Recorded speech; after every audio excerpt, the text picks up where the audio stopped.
श्रीमन्नारायणीयम् दशकम् 33 वैवस्वताख्यमनुपुत्र नभागजात नाभागनामक नरेन्द्रसुतोऽम्बरीषः सप्तार्णवावृतमहीदयितोऽपि रेमे त्वत्सङ्गिषु त्वैत्यमग्नमनः सदैव त्वत्प्रीतये सकलमेव वितन्वतोऽस्य भक्त्यैव देव न चिरादभृताः प्रसादम् येनास्य याचनमृतेऽप्यभिरक्षणार्थम् चक्रम् भवान् प्रविततारसहस्रधारम् सद्वादशीव्रतमथो भवदर्चनार्थम्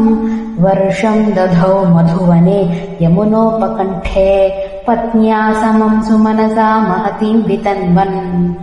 पूजाम् विजेषु विसृजन् पशुषष्टिकोटिम्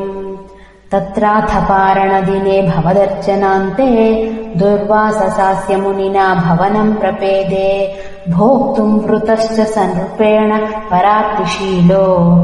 मन्दम् जगाम यमुनाम् नियमान् विधास्यन् राज्ञाथ पारणमुहूर्तसमाप्तिखेदाद् वारैव पारणमकारि भवत्परेण प्राप्तो मुनिस्तदथ दिव्यदृशा विजानन् क्षिप्यन् क्रुधो धृतजटो विततानकृत्याम् कृत्याम् च तामसि धराम् भुवनम् दहन्तीम् अग्रेऽभिवीक्ष्य नृपतिर्न पदाच्चकम्पे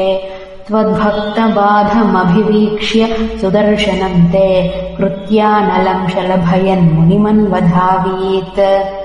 धावन्नशेष भुवनेषु भिया स पश्यन् विश्वत्र चक्रमपि ते गतवान् विरिञ्चम्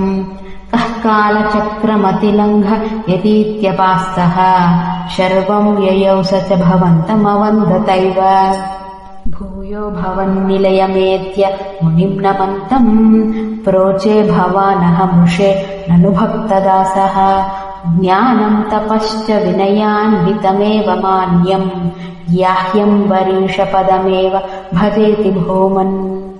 तावत्समेत्य मुनिना सगृहीतपादो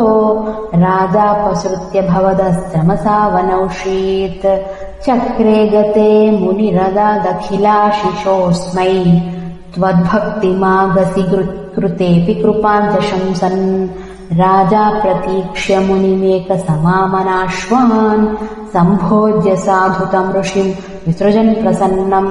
भुक्त्वा स्वयम् त्वयि ततोऽपि दृढम् रतोऽभूत् सायुज्यमापुच समाम् पवनेशपायाः श्रीहरये नमः।